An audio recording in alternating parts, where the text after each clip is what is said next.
Hi everyone, welcome back to Books at the Weinberg. I'm Sabrina and today I'm going to talk about my Agatha Christie challenge. So I have been a long time Agatha Christie fan. I grew up watching David Suchet and Joan Hickson as Poirot and Marple respectively. And I have a huge collection of Agatha Christie books. I've been reading her since I was 11, so I was slightly obsessed with cyanide and strychnine as an 11-year-old girl. Yeah, I'll let you figure out what that meant. But I have a huge collection of these books because I bought the Agatha Christie magazine when it came out at university, and I was picking those up, and every issue had a hardback book to go with it. So I have nearly all of her books that have been published upstairs in a box in the loft. And I figured actually it's been a long time since I've read some Agatha Christie and it's time for me to do some rereading. And I figured I'm going to pick 12 books, one a month of Agatha Christie's to read. And some of these will be ones that I haven't read. Some will be a reread. Some of these are my favourites and some of these are like I have no recollection of whatsoever. So I've tried to pick a variety across the board. And this is my 12 that I've come up with. So first up, The Body in the Library, which is obviously Miss Marple. I know I have read this one. I remember liking it. I have obviously seen the dramatisation of it, but that's about all I can tell you about it. So that's going to be one. The second is The ABC Murders. This is a classic. I have read this one several times when I was a teenager. Obviously, again, seen the dramatisation. I really like The ABC Murders. This is a proper serial killer with a twist. The Murder of Roger Ackroyd. This was Agatha's, sixth book that she wrote. This is one that everybody complained about because she'd like broken the rules of crime novels. I have read it, but can I remember a thing about it? No. So I'm going to reread that one.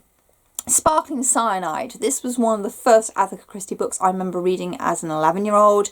I had the blue cover with the glass on the front that was bubbling. So yeah, that edition. So I really don't remember much about it, but I remember really being like enthralled by that cover and the fact that cyanide could be used to bump somebody off, and it was something that was around the house anyway. So yay! Partners in Crime. This is a Tommy and Tuppence. I don't really recall much of Tommy and Tuppence. I have seen a couple of the BBC series. Very sweet. So I'm going to read this one, which would be quite nice. It's the first one in the series. I figured, you know, start with the beginning one. Makes sense. 450 from Paddington, another Miss Marple. This is the one that I've probably seen the most. I've seen Joan Hickson's version, and is it Geraldine McEwen? Was she Marple for that one? I can't remember, but the ITV version, which obviously was modernised slightly, and they brought in a bit more, which I kind of like, because obviously Agatha was writing about the social issues of the time period that her book was written in. Something that Lucy Worsley's biography of Agatha Christie has like really highlighted to me, the social commentary that's in a lot of her books that's kind of like glossed over because it's just a crime book, but it's actually talking about a lot more going on in the world around Agatha. So there's that. Then A Pocket Full of Rye, another Miss Marple. This is one of my favourites. It's actually the first thing I saw Peter Davison in before I knew he was in Doctor Who. So that's the BBC Joan Hickson version of it, which I really, really like. The idea of a nursery rhyme actually being used to structure a murder was very creepy to me as a child, but also slightly fascinating. And I'd sit there and try and come up with my own, like, how would I murder someone according to a nursery rhyme? Again, I was an interesting 11-year-old. The Secret Adversary, which is another Tommy and Tuppence book. I don't think I've ever read this one. I have no recollection of this whatsoever, so that'll be quite fun to do. 1, 2, Buckle My Shoe. I remember that's the one where Hercule Poirot goes to the dentist. 1, 2, Buckle My Shoe is one of my favourite nursery rhymes as a kid. Yeah, I go figure. So I'm looking forward to actually reading this one because I think it's one I've only ever seen and not read properly. The Man in the Brown Suit. I hear this is a really good Agatha Christie. Again, I think it's one I've not actually read, which is really bad. but so I'm going to rectify that by reading this one. Evil Under the Sun, which obviously was done with Peter Ustinov as Poirot, which is probably the version I know the most because it's got like all those big stars in. I have read this one, but again, so long ago, brain's just gone, nah. And N or M, which is like Agatha's spy one.